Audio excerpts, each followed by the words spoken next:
19절까지의 말씀입니다. 에베소서 3장 14절에서 19절까지의 말씀입니다. 제가 한 절 읽고 여러분이 한 절 읽고 마지막 19절을 함께 읽도록 하겠습니다. 14절입니다.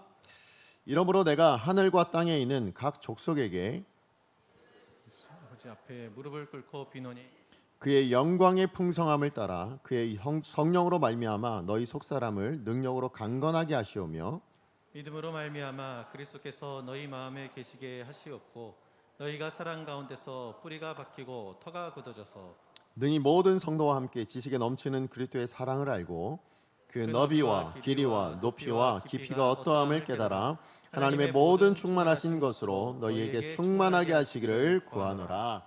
아멘. 오늘 에베소서 15번째 시간입니다. 다시 시작이란 주제 가운데 오늘 말씀 제목은 균형 잡힌 신앙, 강함과 사랑이라는 제목으로 여러분과 말씀 나누기 원합니다.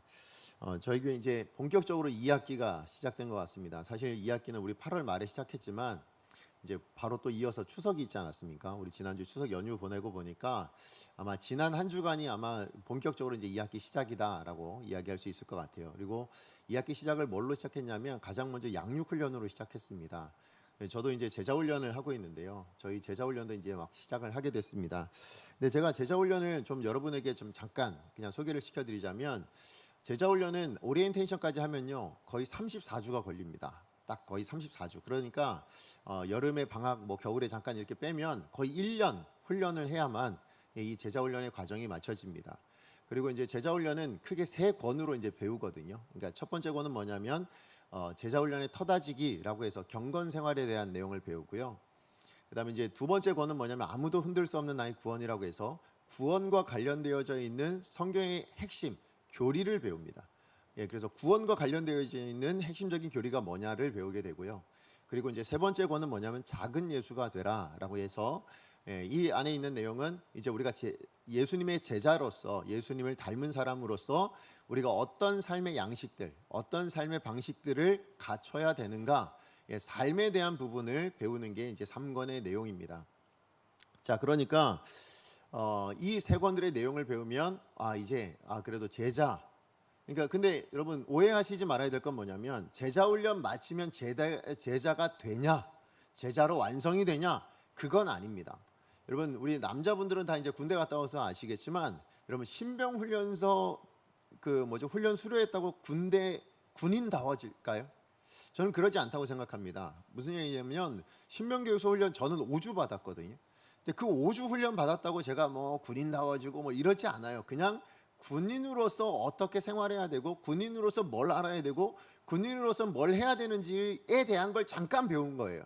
그리고 이제 뭐 하냐면 그것을 가지고 이후에 이병, 일병, 상병, 병장 뭐 이렇게 이제 군생활을 하면서 제가 볼 때는 한 상병이나 한 병장쯤 돼야 이제 뭐냐면 진짜 군인이다라고 싶은 생각이 듭니다. 왜냐하면 그때 되면요 이제는 눈 감고도 할 수 있습니다.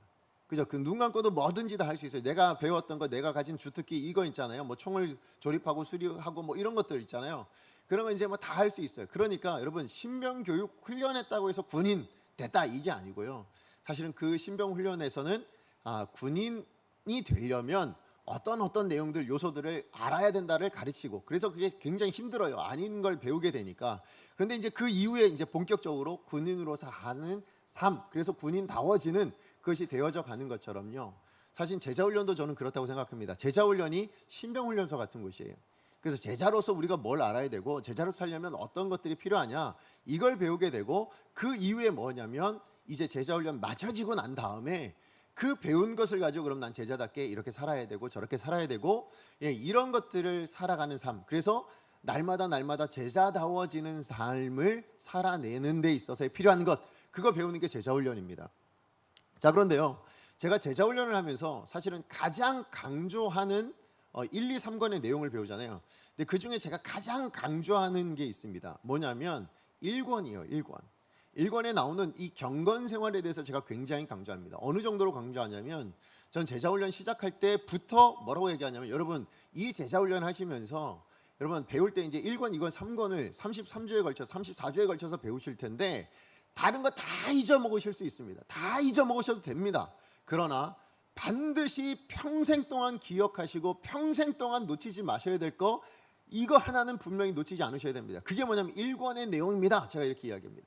2권, 3권에 있는 뭐 교리, 구원 다 잊으셔도 돼요. 뭐 심지어 제자로서 어떻게 살아야 돼, 이거 다 잊어먹으셔도 됩니다. 그런데 이것만큼은 잃어버리시면 안 됩니다. 이것만큼은 꼭 붙들고 살아가야 됩니다. 그 내용이 뭐냐면 1권 내용이거든요. 1권이 뭐라고요? 경건생활이라고 제가 말씀드렸어요. 그럼 여러분, 이 1권에서 배우는 내용이 뭘까요? 뭘 배울 것 같으세요? 우리 제자반 식구들 있으니까 아시겠지만 말씀과 기도입니다. 예, 말씀과 기도, 이 두 가지만큼은 평생을 잃어버리지 마십시오. 평생을 이 배운 대로 실천하며 그렇게 살아가셔야 됩니다 라고 그렇게 제가 강조를 합니다. 그래서 제자훈련 과제도요, 우리 여러 가지가 있지만 그중에 제가 늘 눈여겨보는 게 매일마다 큐티 하십시오. 그래서 큐티 안 하면 그거 가지고 맨날 하루에 1,000원입니다 뭐 이러고 벌금을 매겨요. 기도도 이제 우리 처음 시작할 때는 15분, 20분 시작하다가 매일매일, 그러다 이제 매일, 이번에는 이제 2학기 돼서 30분씩 하십시오. 이렇게 이제 늘려가기 시작했습니다. 말씀과 기도, 이 두 가지는 결코 놓쳐서는 안 됩니다. 제가 이렇게 강조를 하는데요. 제가 왜 이렇게 강조를 하냐면, 이 말씀과 기도라는 것은 우리 신앙생활을 만약에 수레에 비유한다면 그 수레에 두 바퀴와 같기 때문에 그렇습니다. 여러분, 수레가 앞으로 온전히 가려면요, 여러분, 근데 이 수레가 잘 가려면 바퀴가 크면 클수록 잘 가요. 그죠? 이런 바퀴가 작으면 작을수록 장애물에 잘 걸립니다. 그래서 잘 못 지나가요. 근데 크면 클수록 어떻게 돼요? 그 장애물을 잘 넘어갈 수 있습니다. 그러니까 이 신앙생활에 있어서도요, 여러분, 이 말씀과 기도라는 이 바퀴가 커지면 커질수록 우리의 신앙생활도 잘 갈 수 있다라는 거예요. 그런데 문제는 뭐냐면, 여러분, 이 수레바퀴 안에요, 예를 들어 이 두 개 중에 어느 하나가 작잖아요. 그럼 이 수레는 어떻게 될 것 같으세요? 앞으로 가려고 끌어당기면 앞으로 안 갑니다. 어떻게 될까요? 이 작은 것을 중심으로 큰 원을 그리든 작은 원을 그리든 뺑뺑 돌고 맙니다. 그러니까 그 자리에 맴도는 신앙이 되고 만다라는 거예요. 다시 얘기하면, 여러분, 말씀과 기도, 이 두 가지가 균형이 있어야만 온전히 하나님 원하시는 그 신앙의 길을 걸어갈 수 있는 거예요. 그런데 이 두 가지 중에 어느 하나에 치우치게 되어지면 뭐예요? 그 인생은 하나에 맴돌고 마는, 그 자리에 신앙이 맴돌고 마는, 멈춰져 있는 그런 신앙이 될 수밖에 없다라는 것입니다. 사실 여러분, 신앙생활에 있어서 균형은 굉장히 중요합니다. 여러분, 신앙생활에 있어서만큼은 정말로 균형이란 이 단어를 늘 우리가 명심해야 될 거라 생각합니다. 그래서 여러분, 성경에도 보면요, 항상 이야기하는 게 이 균형입니다. 어떤 균형이냐? 예를 들어서 여러분, 영육 간의 강건함을 하나님께서 요구하세요.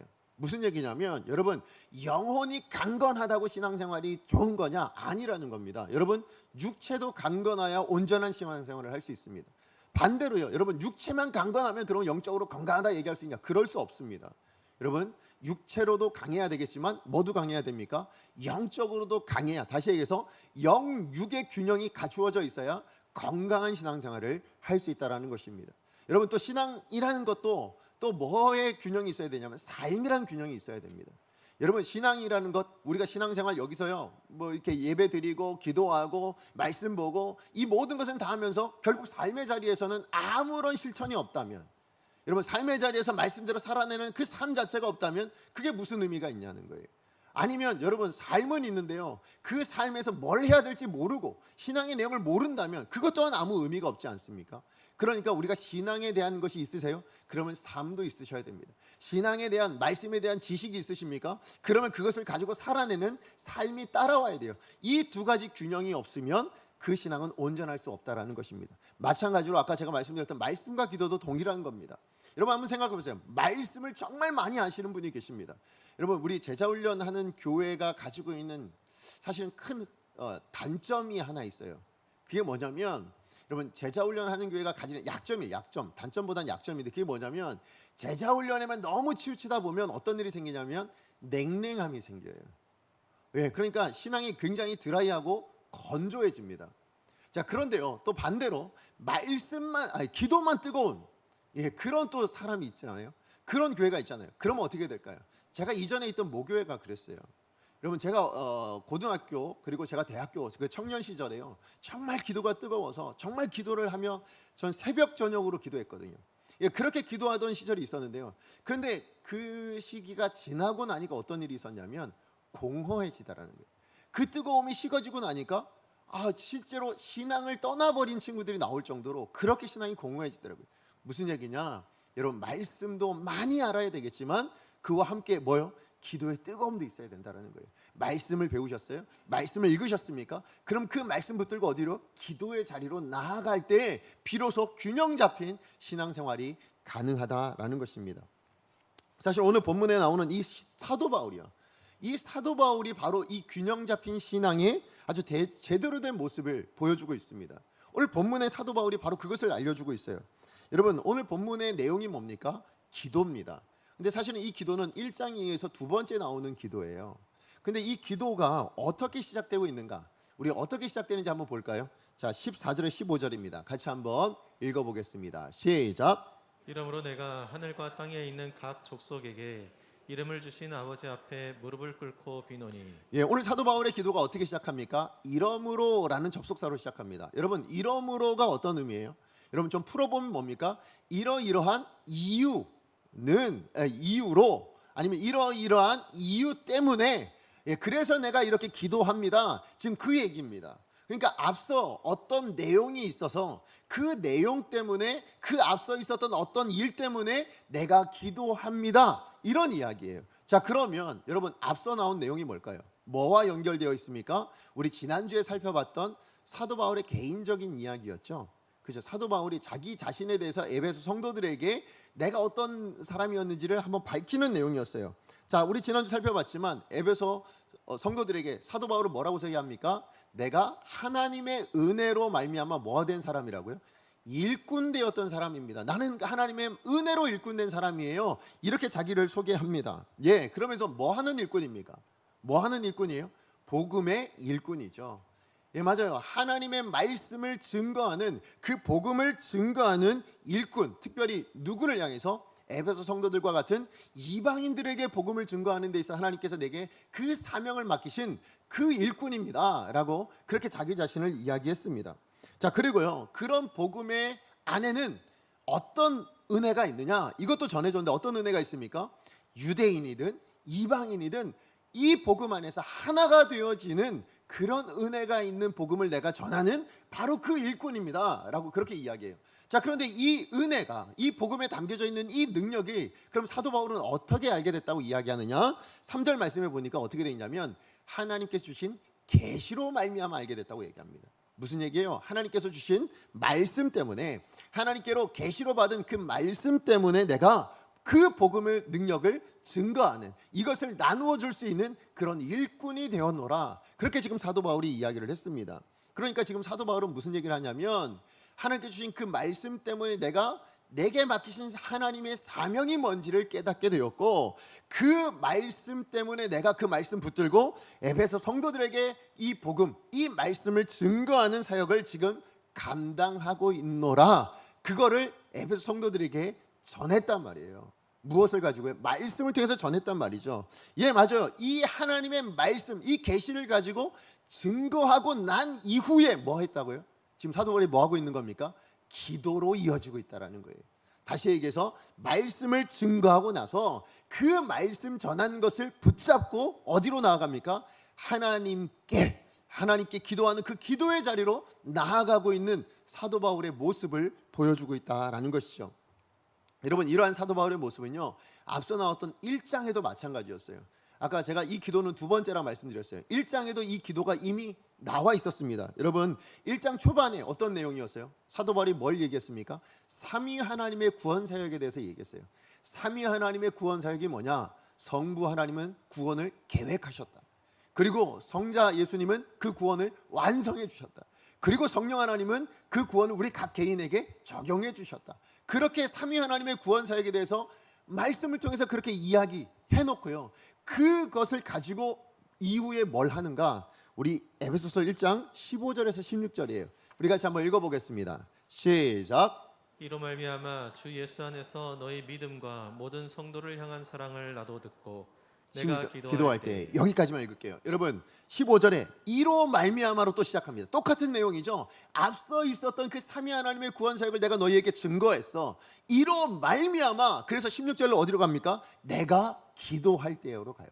그러니까 말씀을 증거했으면 그 말씀 증거한 것을 끝낸 것이 아니라 그 말씀을 가지고 이제 어디예요? 기도로 나아가더라. 그 말씀을 들은 그 에베소 성도들이 그 말씀 가지고 살아낼 수 있는 자리로 갈 수 있도록, 살아낼 수 있도록 기도의 자리로 나아가고 있는 사도 바울의 모습을 볼 수 있었다라는 것입니다. 제가 이 모습을 보면서, 사실은 사도 바울의 이 모습을 보면서 설교자로서 가져야 될 책임이 어디까지인가를 사실은 제가 새롭게 한번 진지하게 고민해 보게 됐습니다. 무슨 얘기냐면, 제가 지난주에도 제가 설교할 때 말씀드렸죠. 저에게 있어서 제 일주일은요 정말 설교하는 데 있거든요. 그러니까 제가 설교하는데 여기에 거의 다 매여 있다고 보시면 돼요. 모든 내용, 어떤 것을 하든, 제가 심지어 뭘 보고 뭘 읽든 다 이거 가지고 그러면 이건 이런 설교, 이건 이런 내용으로, 이건 이런 예화를 쓰면 좋겠다. 거의 이렇게 지금 제가 막 살거든요. 이거 어떤 삶이든 그래요. 그게 저희 아이들과의 관계이든, 저희 아내와 관계이든, 아니면 여러분과의 관계이든, 어떤 것이든 그렇게 갑니다.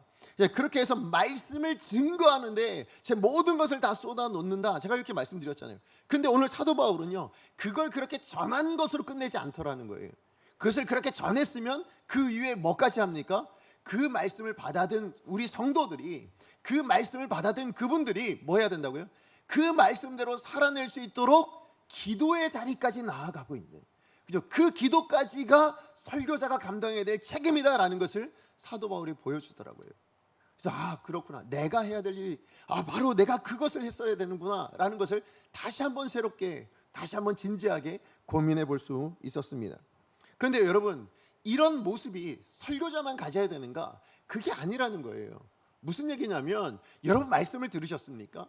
여러분 하나님의 말씀을 깨달으셨어요? 여러분 말씀을 읽으셨습니까? 그러면 그 말씀 붙들고 어디로 나아가야 돼요? 하나님 앞에 기도하는 자리로 나아가야 된다는 거예요. 이 말씀대로 살아낼 수 있도록, 하나님 이 알게 되어진 이 말씀을 실천할 수 있도록, 이 말씀 붙들고 살아낼 수 있도록 하나님 저에게 능력 주십시오, 힘을 주십시오 하고 그 능력을 구하는 하나님의 앞에 나아가는 그 기도의 자리까지 여러분들 나아가실 수 있어야 된다는 것입니다.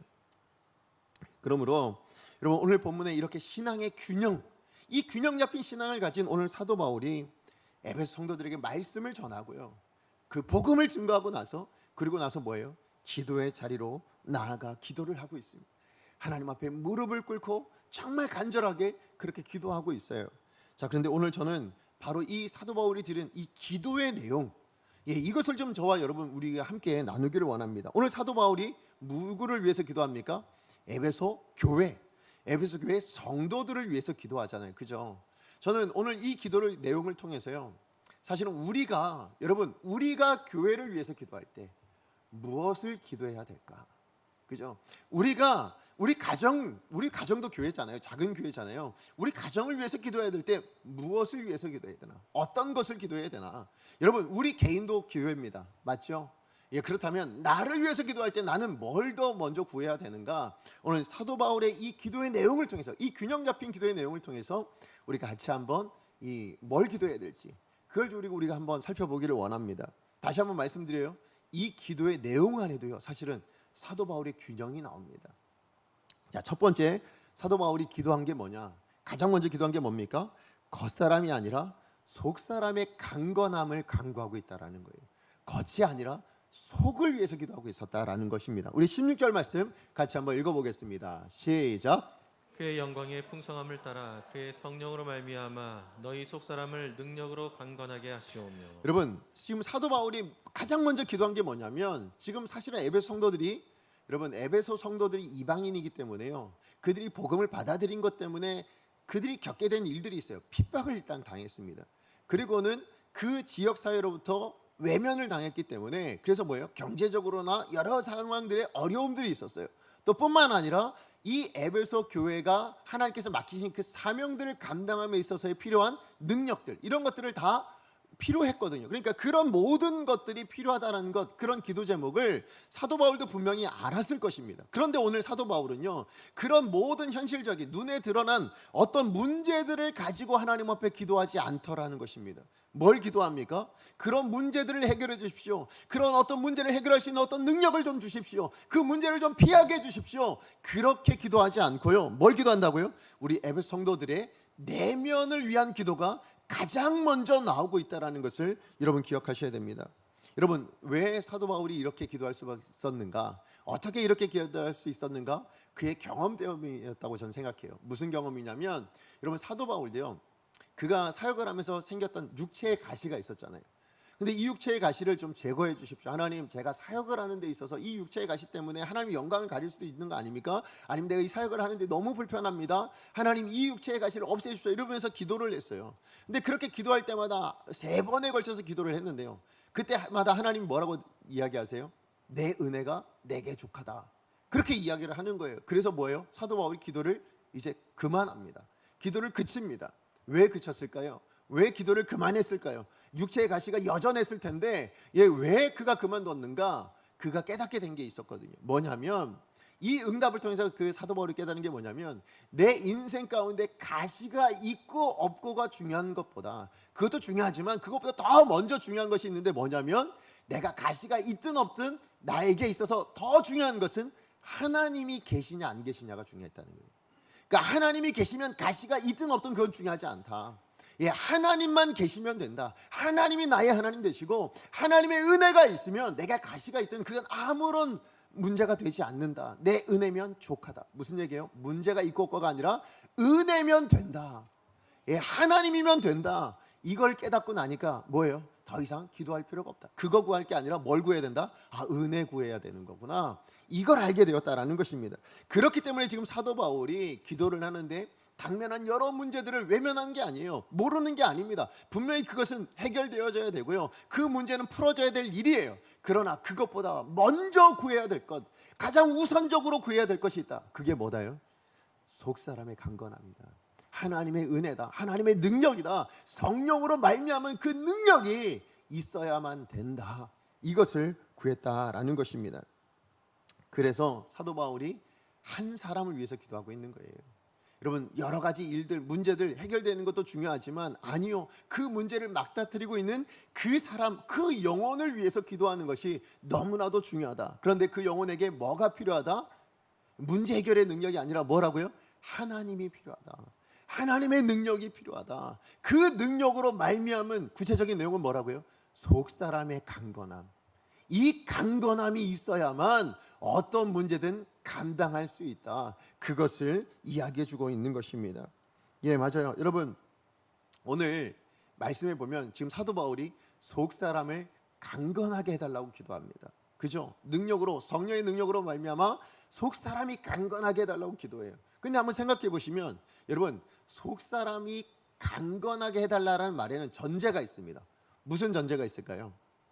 강건하지 않으면 안 될 만한 어떤 문제가 있다라는 게 전제잖아요. 그죠? 어떤 어려움이 있다라는 게 전제잖아요. 강건하지 않으면 정말 감당할 수 없을 만한 어떤 문제나 어려움들이 지금 에베소 성도들에게 있다라는 것이 전제되어져 있습니다. 자, 그런데 그런 에베소 교회 성도들에게 당면한 어떤 문제, 어려움에 대해서 지금 사도 바울이 뭐요?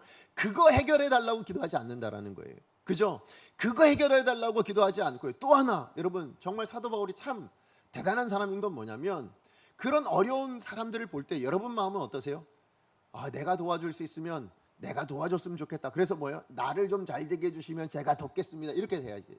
우리가 이렇게 기도하잖아요. 그죠? 근데 오늘 사도 바울은요, 하나님, 에베소 교회 성도들이 저렇게 연약하고 저렇게 어떤 힘든 문제가 있고 저렇게 핍박을 당하고 있는데요, 저들을 돕기 위해서 지금 제가 감옥에 있어서 되겠습니까? 하나님, 저를 감옥에서 풀어주십시오. 제가 풀어져서 저들에게 가서 저들을 돕고 저들을 같이 세워주고 그럴 수 있었으면 좋겠습니다. 더 구하지 않는다는 거예요. 나를 풀어주셔서 저들을 돕게 해주세요. 그렇게도 구하지 않아요. 뭘 구합니까?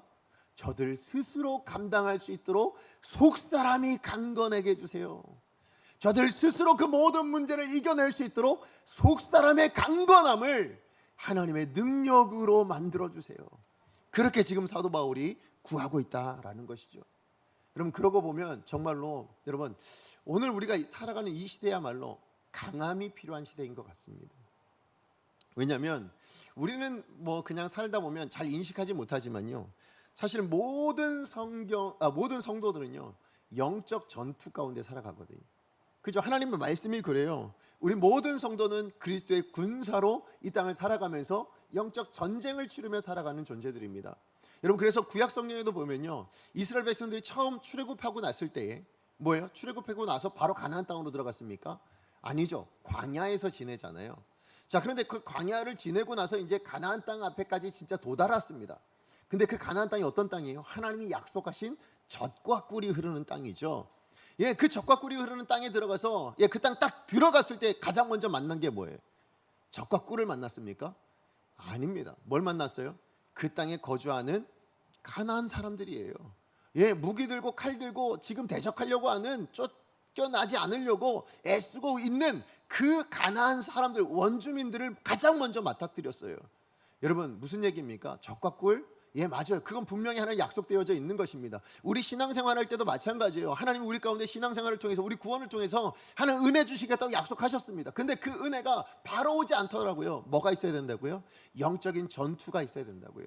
그 영적인 전투 가운데 승리하여 몰아냈을 때 뭐예요? 그때 비로소 그 은혜를, 그 젖과 꿀을 경험하고 누리게 되어진다라는 것을 보여주고 있지 않습니까? 자, 그러니까 여러분, 우리가 구원받았다고요? 원수가 없어집니까? 그러지 않습니다. 원수는 여전하다라는 거예요. 문제가 없어집니까? 아니요, 문제는 여전하다라는 것입니다. 그렇기 때문에 오늘 이 가나안 땅을 앞두고 있는 이스라엘 백성들을 이끄는 여호수아를 향하여서 하나님 뭐라고 말씀하셨어요? 강하고 담대하라라고 말씀하시는 거예요. 이 영적 전투를 감당해야 될 너 여호수아야, 너는 강하고 담대하라, 그렇게 말씀하셨다면 오늘 이 시대를 살아가는 저와 여러분을 향해서도 하나님 마찬가지의 말씀하실 거예요. 뭐라고 말씀하실까요? 이 시대의 영적 전투를 감당해야 될 우리 하나님의 군대된 우리 여기 있는 우리 강성의 모든 성도님들, 강하고 담대하라. 하나님께서 그렇게 말씀하여 주시는 줄로 압니다. 그렇습니다. 신앙생활은 영적 전투입니다. 사단은요, 끊임없이 정말 굶주린 사자처럼요, 호시탐탐 우리를 넘어뜨리려고 기회를 엿보고 있습니다. 근데 기회만 엿보느냐? 아니요, 실제로 공격까지 하잖아요. 예, 끊임없이 공격을 합니다. 자, 그런데 여러분 생각해 보시면 사단이 가장 많이 공격하는 최고의 루트가 어디냐면 가장 가까운 사람들로부터 옵니다. 여러분 한번 생각해 보시면, 여러분 옆 동네 사시는 아저씨한테 상처받으세요? 바로 우리 같은 집에 살고 있는 아저씨한테 상처받으세요? 그죠? 예, 옆 동네 사는 아줌마한테 상처받지 않아요. 같은 집에 살고 있는 아줌마한테 상처받지. 옆집에 살고 있는 자녀에게 상처받습니까? 우리 집에 살고 있는 자녀에게 상처받습니까? 예, 우리 집에 사는 자녀에게 상처받아요. 교회도 마찬가지입니다. 옆에 있는 교회 때문에 상처받지 않아요. 예, 우리 교회 안에 있는, 이 교회 안에 있는 성도들로 인하여서 상처받을 때가 굉장히 많습니다. 자, 그런데 여기서 우리가 명심해야 될 게 뭐냐면요, 여러분, 이렇게 우리가 받는 상처들이 사실은 사단에게 있어서는 가장 좋은 먹잇감이라는 거예요. 사단이 공격하기에 가장 잘 쓰고 있는 도구라는 것입니다. 그러면 우리가 해야 될 일은 뭘까요? 여러분, 우리가 이렇게 사단이 이 상처를 가지고 우리를 공격한다면 여러분, 우리가 해야 될 일은 뭘까요? 아마 서로 상처 주지 않으려고 노력하는 거죠. 그죠? 상처 주지 말아야 됩니다. 상처 주지 않으려고 노력해야 돼요. 내가 어떤 언행 하나도 신경 써야 됩니다. 어떤 말을 해서 혹시 상처받을까 봐, 어떤 행동을 해서 상처받을까, 우린 늘 조심하며 살아가야 됩니다. 그러나 또 하나 있다면 뭐냐면 상처 준다고 다 받지 말아야 합니다. 여러분, 상처 준다고 다 받는 거, 그것도 문제예요. 무슨 얘기예요? 내가 약하다라는 의미거든요. 그렇잖아요. 여러분, 상처 준다고 다 받는 인생은 약하다라는 거예요. 그만큼 약하니까 받게 되어져 있다면, 그렇다면 우리가 해야 될 일은 뭐예요? 그 상처 앞에서 상처받지 않을 수 있도록, 상처 주는 사람, 어떤 상처 주는 환경, 어떤 상처 주는 여건 앞에서 상처받지 않을 수 있는 강함을 가지는 저와 여러분이 되어야 된다는 것입니다. 그렇기 때문에 여러분, 정말 어떤 사람이 여러분에게 어떤 상처를 주고 있는데 거기에 대해서 내가 상처받고 있는 게 느껴지신다면, 그렇다면 우리는 사도 바울의 이 기도를 기억하셔야 돼요. 뭐라고 기도하셔야 됩니까? 하나님, 제 속사람을 강건하게 해주십시오. 제 속사람을 좀 강건하게 해주셔서, 그래서 이 상처 앞에서도 맷집이 있는, 그죠? 아무리 맞아도 아무리 긁혀도 그냥 웃어줄 수 있는 그런 강함을 하나님 제게 허락하여 주시옵소서. 이것이 저와 여러분, 우리가 기도해야 될 기도 내용이라는 것입니다. 그렇게 우리가 강함을 가질 때 뭐예요? 사단이 공격할 수가 없어요. 아니, 공격했더니 맞았더니 허허 웃고 있는 거예요. 공격할 맛이 나겠습니까? 그런 맛이 나지 않을 거예요. 그냥 떠나가고 말 겁니다. 예, 맞아요. 여러분, 우리가 먼저 구해야 될 것은 뭐냐? 예, 상처 주지 않는 거, 예, 상처받지 않는 거, 어떤 문제를 해결하는 거 다 중요하지만 그것보다 먼저 중요한 것은 뭐라고요? 속 사람의 강건함. 이 강건함을 하나님 앞에 구하는, 강함을 구할 수 있는 저와 여러분 되어지기를 소망합니다. 왜냐하면 이 강함은 내가 할 수 없는 거기 때문에. 누가 주셔야 돼요? 성령으로 말미암은 능력으로만 되어지기 때문에. 그래서 우리가 이 강함을 기도해야 될 줄로 믿습니다. 자, 그런가 하면 두 번째로 오늘 사도 바울이 뭘 구하고 있느냐? 지금 사도 바울이 에베소 성도들을 위해서, 그 교회를 위해서 기도하는 두 번째 기도 제목은 그리스도의 사랑을 알고 깨닫기를 간구하고 있다라는 것입니다. 자, 우리 17절에서 19절 말씀 같이 한번 읽어봅니다. 시작. 믿음으로 말미암아 그리스도께서 너희 마음에 계시게 하시옵고 너희가 사랑 가운데서 뿌리가 박히고 터가 굳어져서 능히 모든 성도와 함께 지식에 넘치는 그리스도의 사랑을 알고 그 너비와 길이와 높이와 깊이가 어떠함을 깨달아 하나님의 모든 충만하신 것으로 너희에게 충만하게 하시기를 구하노라. 아멘. 지금 사도 바울이 이 속사람의 강건함을 구했으면 그러면 이제 당면한 문제도 이제 좀 기도해주고 이러면 참 좋을 것 같잖아요. 그죠? 문제도 좀 해결해 주시고, 예, 저런 문제도 좀 해결, 핍박도 좀 사라지게 해주시고 이렇게 기도하면 좋을 것 같은데요. 당면한 현안은 여전히 그냥 내버려두고 이어진 기도 내용이 뭐예요? 사랑을 알고 깨닫게 해달라고 기도하고 있습니다. 사랑을 알고 깨닫게 해달라고. 근데 어떤 사랑이요? 그리스도에 대한 사랑이라는 것입니다. 여러분, 이게 사도 바울의 기도에 갖춰져 있는 저는 균형이라고 생각해요. 무슨 얘기냐면, 여러분, 강함만 가지고 있으면 어떻게 될까요? 강함만 가지고 있으면 정말로 그 강함 때문에 사랑이 없는, 사랑 없이 강함만 가지고 있으면 어떻게 될까요? 지적하는 인생 됩니다. 그죠? 강팍한 인생이 됩니다. 왜냐하면 뭐 그딴 거 가지고 상처를 받아? 이게 돼요. 이해를 못해요. 그렇잖아요. 내가 강해서 나는 상처받지 않아요. 근데 누군가 상처를 받고 있어요. 그럼 어떻게 돼요? 너는 뭐 그거 정도 가지고 상처를 받고 있냐? 이게 된다고요. 그러니까 강함만 가지고 있고 사랑이 없으면 냉랭한 인생이 됩니다. 강팍한 인생이 돼요. 지적하는 인생이 됩니다. 자, 그런데 반대로 만약에 사랑은 있는데 강함이 없으면 어떻게 될까요? 그럼 연약한 인생이 돼요. 예, 늘 상처받으며 아파하며 그렇게 살아가는 인생이 될 수밖에 없다라는 것입니다. 그렇기 때문에 사도 바울이 에베소 성도들을 향해서요, 정말 많은 문제들을 겪어야 되는 그 에베소 성도들을 위해서, 그 교회를 위해서 기도하는데 뭐요? 강함도 있어야 되고요, 그러면서 또 한편으로 뭐가 있어야 된다고요? 사랑도 있어야 됩니다. 이걸 지금 하나님 앞에 간구하고 있다라는 것입니다. 왜요? 그래야 온전한 신앙생활을 할 수 있으니까, 그래야 온전한 성도로서 이 땅을 살아갈 수 있기 때문에 이 강함과 사랑의 균형을 갖춘 그런 교회가 되게 하여 주시옵소서 기도하고 있었다라는 것이죠. 자, 그렇다면 이 에베소 성도들이 깨닫기를 원하는, 알기를 원하는 그리스도의 사랑은 뭘까요? 여러분, 어떤 사랑이 그리스도의 사랑입니까? 여러분, 저는 로마서 5장 8절이 떠올랐어요. 우리 같이 한번 읽어볼까요? 로마서 5장 8절 말씀입니다. 시작. 우리가 아직 죄인 되었을 때 그리스도께서 우리를 위하여 죽으심으로 하나님께서 우리에게 대한 자기의 사랑을 확증하셨느니라. 아멘. 여러분, 이 말씀에 담겨져 있는 의미가 뭡니까? 우리가 아직 죄인 되었을 때예요. 무슨 얘기입니까? 하나님 우리를 사랑하셨을 때가 언제냐면, 어떤 사랑받을 만한 조건이 있거나 사랑받을 만한 어떤 자격이 있을 때 사랑 베풀어 주신 게 아니라는 거예요. 아무런 자격도 없고 아무런 조건도 없는 그런 우리를 향하여 베풀어 주신 사랑이 뭐다? 그게 그리스도의 사랑이다. 그리고 그 조건 없는 그 사랑을 뭘로 표현하셨습니까? 죽으심으로, 십자가라는 그 사랑으로 자기의 생명을 내어주시는 것으로 그렇게 그 사랑을 표현해 내셨다라는 것입니다. 그래서요, 여러분, 세상이 말하는 사랑과 너무 다르죠. 세상은 어떨 때 사랑할까요? 내가 만족할 만한 뭐가 있을 때, 내 기준에 합당할 때 그것을 얻기 위해 사랑을 베풉니다. 그죠? 여러분 남자 여자를 만나실 때도 한번 생각해 보세요. 여러분, 한눈에 반했다, 이거 얘기는 뭐예요? 한눈에 반했다는 건 뭐예요? 내가 가지고 있는 내 이상형이라는 어떤 가치 기준이 있는 거예요. 그죠? 그 가치 기준에 부합한 어떤 사람을 만났다를 표현할 때 뭐예요? 그게 한눈에 반했다예요. 그래서 뭐 하는 거예요? 사랑을 줍니다. 왜? 그 사람을 얻고 싶으니까. 그죠? 내 기준에 합한 그 가치가 있는 그 사람을 얻고 싶으니까 주는 게 뭐예요? 사랑이에요. 그게 세상적인 사랑입니다. 그런데 그리스도의 사랑은 뭐라고요? 가치가 없어요. 그냥 지옥에 버려져도 아무 문제가 없는 그냥 죄인이었던 그 모습에서 뭐예요? 하나님의 자녀라는 가치를 부여해주고 있는 사랑이에요.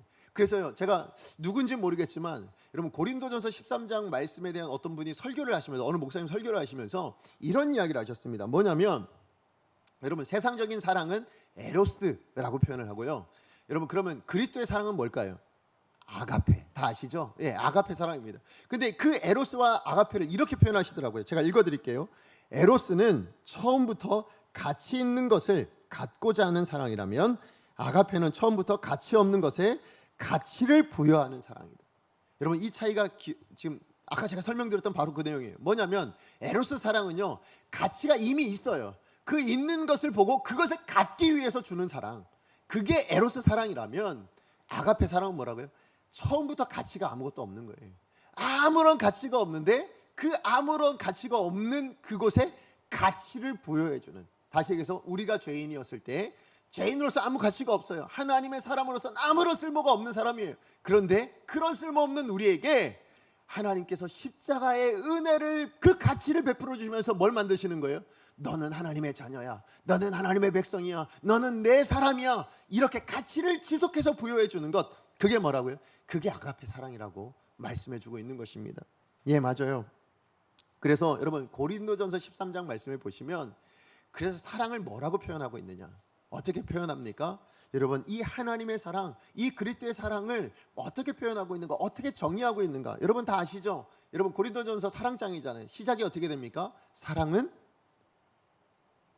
처음 들어보시는 것처럼, 예, 다 성경 말씀 다 아시면서, 자, 사랑은 오래 참고로 시작합니다.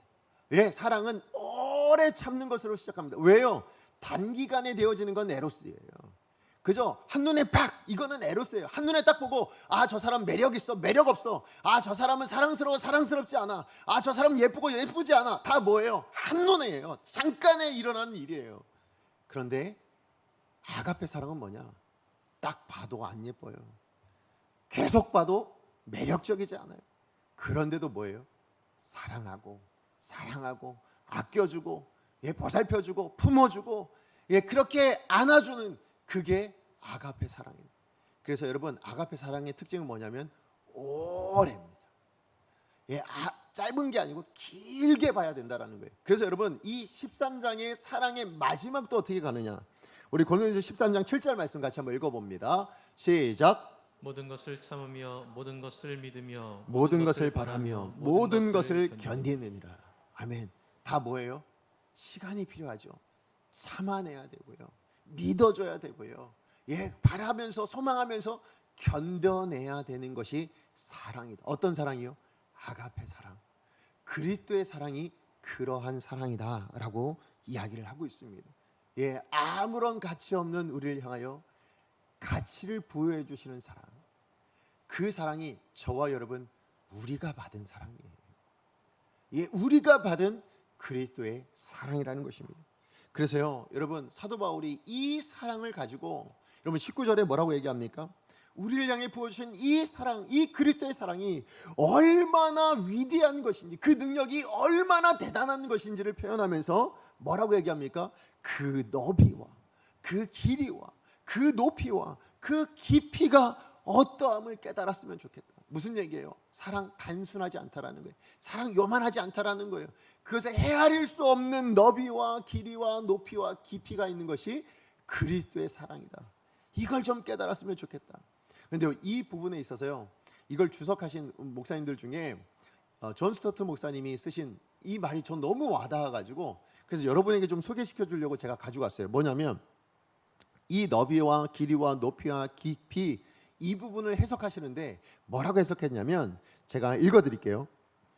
그리스도의 사랑은 온 인류를, 지금 에베소 주제 안에는 뭐였냐면 유대인과 이방인, 요 사람들을 다 품을 수 있을 만큼의 너비가 있다.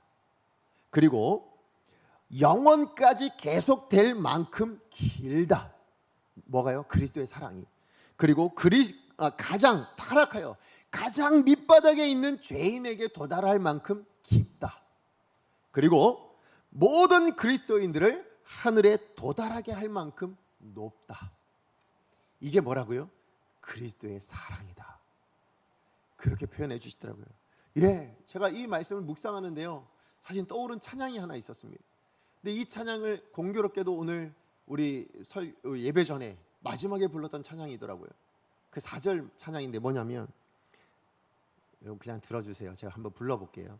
하늘을 두루마리 삼고 바다를 먹물 삼아도 한없는 하나님의 사랑 다 기록할 수 없겠네. 하나님의 크신 사랑 그 어찌 닿았을까.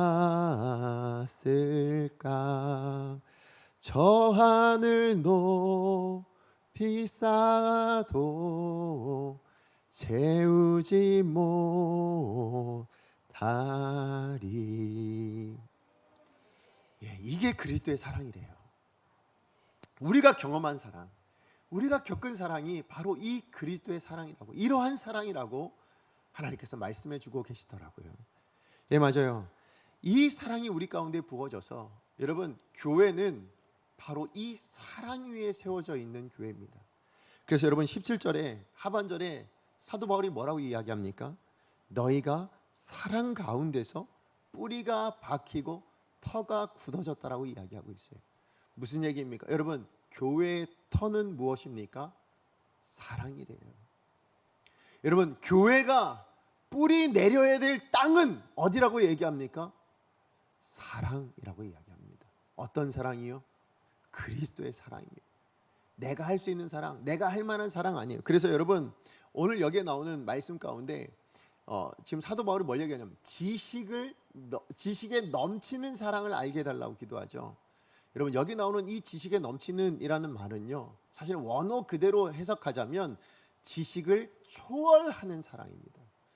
지식을 초월하는, 그냥 넘치는 정도가 아니고요, 차고 넘치는 이게 아니고 그걸 뛰어넘는 사랑이라고 얘기합니다. 무슨 얘기냐면 이 땅에서 경험할 수 있는 어떤 사랑, 이 땅에서 알게 되어지는 어떤 사랑, 그것과는 차원이 다른 그런 사랑이 그리스도의 사랑이다라고 얘기합니다.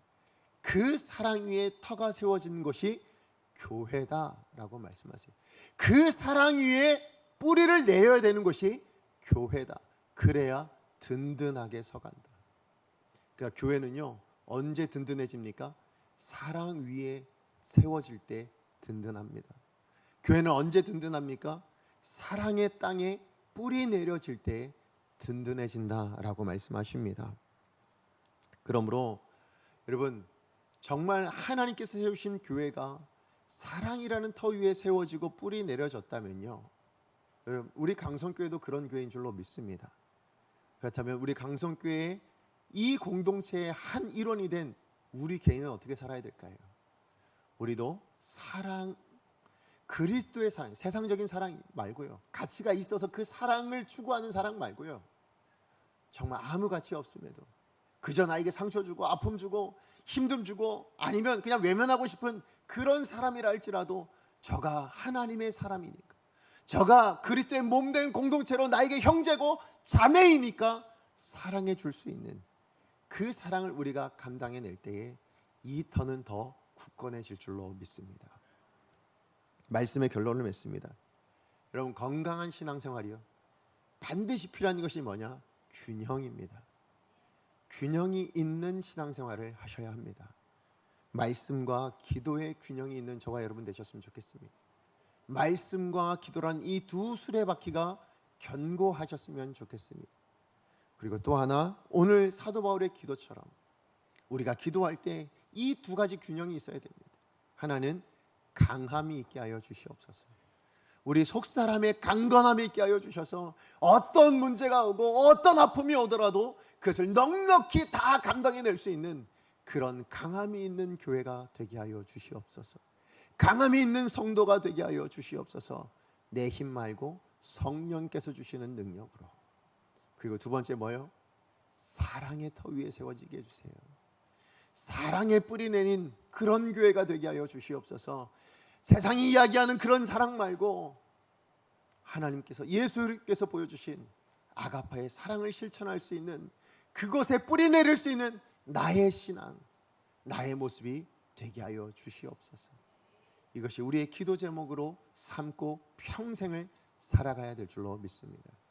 우리 주신 말씀 기억하면서 함께 찬양하기 원합니다. 우리가 함께 부를 찬양은요, 세상의 유혹 시험이라는 찬양이에요. 여기 나온 찬양의 가사는 내게 몰려올 때입니다. 내게 몰려올 때. 근데 내게만 올진 않아요, 그죠? 우리 이 찬양의 가사를 조금 더 확대하면 우리 가정에 몰려올 수도 있고, 조금 더 확대하면 우리 교회 안에 몰려올 때도 있습니다. 그런데 그것이 내게 몰려오든 가정에 몰려오든 교회에 몰려오든 그것이 나의 힘으로도 안 되고 가정의 힘으로도 안 되고 교회의 힘으로도 안 돼요. 어떻게만 되어질까요? 오늘 말씀에 보면 주님께만 되어져요. 하나님으로만 되어집니다. 은혜가 있을 때에 되어지는 일이다, 그렇게 이야기하죠.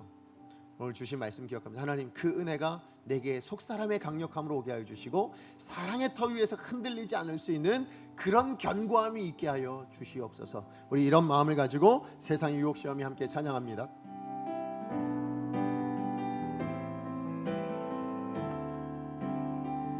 세상의 유혹 시험이, 세상의 유혹 시험이 내게 몰려올 때에 나의 힘으로, 우리의 능력으로 되지 않습니다. 우리의 것으로 되지 않아요. 거대한 폭풍 가운데 위축된 나의 영혼, 어찌할 바를 몰라 헤매이고 있을 때 우리가 할 수 있는 일이 있습니다. 우리가 해야 될 것은 주를 손을 들고 찬양. 전쟁은 나에게 속한 것 아니니 주를 찬양. 손을 들고 찬양. 전쟁은 나 혼자 하는 것이 아닙니다. 우리 하나님과 함께하는 것인 줄로 믿기를 바랍니다. 거짓과 속임수로 가득한 세상에서, 속임수로 가득 찬 세상에서 어디로 갈지 몰라 머뭇거리고 있네. 공중의 권세 잡은 자 지금도 우리들을 실패와 절망으로 넘어뜨리려 하네. 주를 찬양. 손을 들고 찬양. 전쟁은 나에게 속한 것 아니니 주를 찬양. 손을 들고 찬양. 전쟁은 하나님께 속한 것이니. 주위를 둘러보면 아무도 없는 듯 믿음의 눈을 들면 보이는 분 계십니다.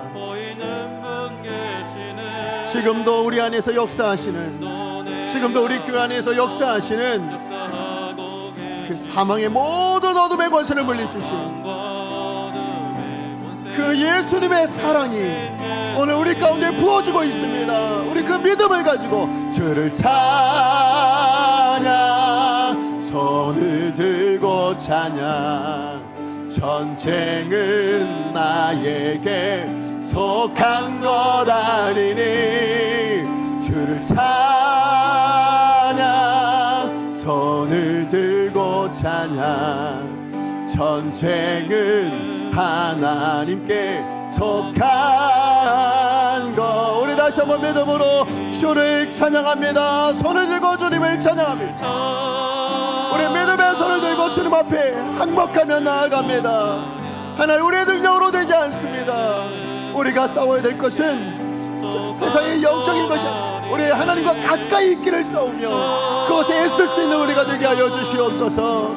하나님과 함께 동행할 수 있는 그런 은혜가 우리 가운데 있게 하여 주시옵소서. 속한 것 우리 주신 말씀 기억하면서 함께 기도하기를 원합니다. 여러분, 전쟁은 우리 가운데 있지 않습니다. 그러나 전쟁의 요소가 없어진 게 아니에요. 우린 전쟁터에서 살아가는 인생입니다. 어떤 문제, 어떤 어려움들, 그 모든 것들을 가지고 사단은 공격하고 있습니다. 그럴 때 우리가 해야 될 것이 무엇입니까? 우리가 속사람이 강건해져야 될 줄로 믿습니다. 상처 준다고 다 받지 있는 생각 말고요, 상처 앞에서도 담대히 그 모든 것을 허허하고 웃어줄 수 있는 넉넉함을 가진, 그 맷집을 가진 그런 신앙인이 되어야 될 줄로 믿습니다. 어떻게 되어진다고요? 우리에게 있는 것이 아니라 성령으로 주시는 능력으로 강건해질 때 되어지는 일입니다. 그래서 기도가 필요한 것인 줄로 압니다. 하나님, 오늘 우리 강성교회 안에는 이 강건함이 있게 하여 주시옵소서. 우리 내면의 강함이 있는 복된 인생이 되게 하여 주시옵소서. 그런 교회가 되게 하여 주시옵소서. 뿐만 아니라 하나님, 우리 강성교회 사랑의 터 위에 서어지게 하여 주시옵소서. 사랑의 뿌리 내린 공동체가 되게 하여 주시옵소서. 서로 웃어주고 서로 울어주고 함께 하여 줄 수 있는, 함께 품어줄 수 있는, 내가 사랑할 만해서가 아니라 그리스도가 사랑하라고 말씀하셔서 그 사랑을 가치를 부여해줄 수 있는, 그런 사랑을 할 수 있는 그런 교회가 되게 하여 주셔서 세상 누가 들어오더라도 이 공동체 안에 따뜻하게 스며들 수 있는 그런 교회가 되게 하여 주시옵소서. 주여 능력을 주옵소서. 우리 한번 주 하나님 앞에 기도합니다. 주여 능력을 주옵소서. 하나님 주 앞에 기도하며 나아갑니다. 예, 하나님, 우리 강성교회가 그런 교회 되어졌으면 좋겠습니다. 하나님, 정말 우리 강성교회가 균형에 갖춘 그런 교회가 되어졌으면 좋겠습니다. 하나님, 우리가 기도할 때 갖춰야 될 균형이 하나님 강함과 사랑이라면, 하나님, 오늘 우리 강성교회가 하나님 그 강함이 있는 교회가 되어지기를 원하고, 하나님 그 사랑이 넘치는 교회가 되어지기를 원합니다. 하나님, 어떤 문제 앞에서도, 어떤 사단의 공격 앞에서도 넉넉히 그 모든 것을 감당해낼 수 있는 성령의 능력으로의 강함, 그 강함, 그 권능이 있는 그런 교회 되게 하여 주시옵소서. 하나님, 우리 강소의 모든 성도들에게 성령으로 말미암은 그 권능을 허락하여 주시옵소서. 하나님, 구하는 자마다 성령을 주시지 않겠느냐고 말씀하시지 않았습니까? 하나님, 구합니다. 하나님, 기도합니다. 하나님, 성령으로 말미암은 그 권능이 오늘 우리 강성교회에 차고 넘칠 수 있도록, 하나님, 강력하게 부어질 수 있도록 주님 도와주시옵소서. 하나님, 어떤 문제 앞에서도, 어떤 어려움 앞에서도, 하나님, 어떤 아픔 앞에서도 하나님 강하여질 수 있는, 상처받지 않고 오히려 그것을 다 튕겨낼 수 있는 그런 강함이 있게 하여 주시옵소서.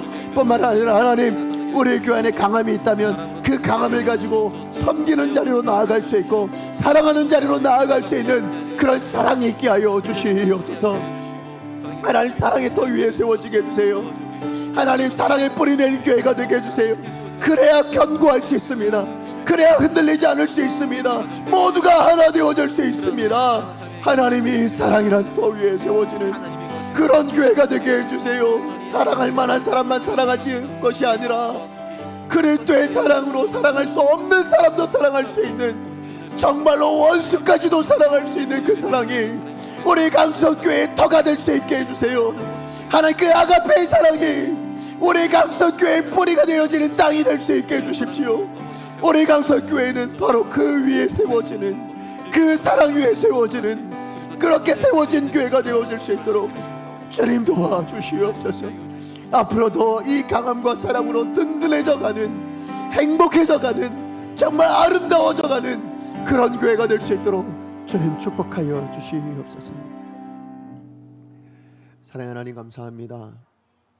오늘도 말씀을 통해서 우리를 향하신 하나님의 뜻이 무엇인지를 분별케 해주셔서 감사합니다. 하나님, 말씀을 들었고 이제 그 말씀을 가지고 기도의 자리로 나왔습니다. 하나님 앞에 엎드려 기도했습니다. 그리고 또 지금도 기도합니다. 하나님, 우리 강성교회를 주님 기억하여 주십시오. 하나님, 우리 강성교회를 긍휼히 여겨 주십시오. 하나님, 우리 강성교회를 하나님께서 생각해 주십시오. 하나님, 오늘 주신 말씀을 기억하여 우리 강성교회를 위해서 기도합니다. 하나님, 우리 교회 성령의 능력으로, 성령의 권능으로 속사람이 강건한 교회가 되게 하여 주시옵소서. 어떤 문제와 상처 앞에서도 하나님, 그 모든 것을 넉넉히 뛰어넘을 수 있고 넉넉히 해결할 수 있는 그 강함이 있게 하여 주시옵소서. 해결하지 못한다 할지라도 그 모든 것에 상처받지 않을 수 있는 맷집이 있는 그런 교회가 되게 하여 주시옵소서. 뿐만 아니라 그 강함을 가지고 사랑하는 자리로 갈 수 있게 해주세요. 섬기는 자리로 나아갈 수 있게 해주세요. 사랑할 만해서 사랑하는 존재 되지 않게 하시고, 섬길 만해서 섬기는 존재가 아니라 사랑할 수 없지만 사랑하고 섬길 수 없지만 섬길 수 있는 그 사랑의 터 위에, 그 사랑의 땅 위에 세워지는 견고한 교회, 그래서 날마다 더 아름다워지고 날마다 더 행복해질 수 있는 그런 우리 강성교회 성도님들 되어지기를 원합니다. 하나님, 이 균형이 갖춰져 있는 교회가 될 수 있도록 주님 축복하여 주시옵소서. 그리고 이 교회에 있는 모든 우리 성도님들의 가정도 인생도 동일한 은혜를 허락하여 주시옵소서. 예수님의 이름으로 기도합니다. 아멘. 이제는 우리 주 예수 그리스도의 은혜와